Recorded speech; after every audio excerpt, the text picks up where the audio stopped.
Mon domaine de recherche, c'est l'assistance, en particulier aux personnes âgées, aux personnes handicapées. C'est un domaine qu'on a démarré il y a finalement peu de temps, donc une avancée majeure, il n'y en a pas vraiment, mais je considère quand même qu'une avancée majeure. C'est ce qu'on a réussi à obtenir après une période de 2 ans, qui nous a permis d'identifier les besoins, les vrais besoins réels des gens et les lignes directrices qui doivent guider nos développements. Par exemple, comme priorité, la mobilité. Le simple fait d'être capable d'aller tout seul aux toilettes serait une avancée majeure pour les personnes âgées. La gestion des cas de chute.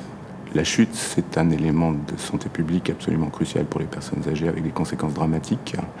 Et aussi, la possibilité, et c'est peut-être ça une avancée technologique qu'on propose qui est vraiment très originale, la possibilité de donner aux médecins, en respectant des notions de confidentialité et de respect de la vie privée, des données médicales fournies dans le cadre habituel de vie de ces personnes.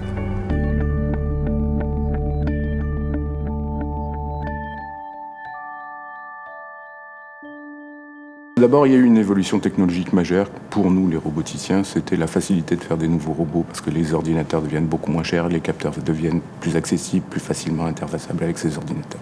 Ça, c'est un progrès majeur. Ça permet de faire des développements extrêmement rapidement. Ça nous change la vie. Ensuite, un point vraiment très important qui me frappe, moi, c'est la convergence des problèmes scientifiques. Des équipes qui sont dans des domaines très différents ont exactement les mêmes problématiques, utilisent les mêmes outils, les mêmes approches, et ça convient d'être partagé pour vraiment avancer. Ensuite, il y a un regard un petit peu inquiet sur la complexification du paysage, la multiplication des acteurs, qui rend le paysage de la recherche extrêmement difficilement lisible et qui malheureusement aussi pousse à l'individualisation du travail des individus, alors qu'au contraire, la complexité des domaines traités, et c'est paradoxal, imposerait plutôt de travailler encore plus en équipe que ce qu'on fait, et en particulier avec des gens hors de notre sphère, par exemple en sciences humaines et sociales.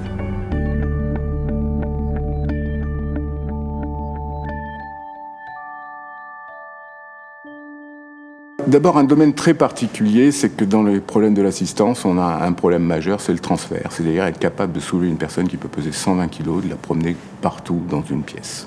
Pour ça, il y a une solution qu'on explore depuis un certain temps, qui sont les robots parallèles à câble. Et malheureusement, on s'est rendu compte que d'un point de vue théorique, ces robots qui existent pourtant depuis un certain temps ont un support théorique qui n'est pas sain et qu'il faut complètement reprendre à zéro. Et ça, c'est un très gros travail scientifique. Et un deuxième point, c'est les incertitudes. On a un robot, il a un certain fonctionnement qui dépend d'un certain nombre de choses qu'on connaît que très approximativement, alors qu'on veut un fonctionnement qui est garanti, en particulier pour des raisons de sécurité. Et puis, en plus du robot et de ses propres incertitudes, on a les gens. On met l'humain dans la boucle, avec ses ambivalences, ses ambiguïtés, la manière dont il exprime ses intentions. Donc encore une source d'incertitude supplémentaire qu'il faut prendre en compte pour toujours garantir le fonctionnement correct et sûr des dispositifs qu'on développe.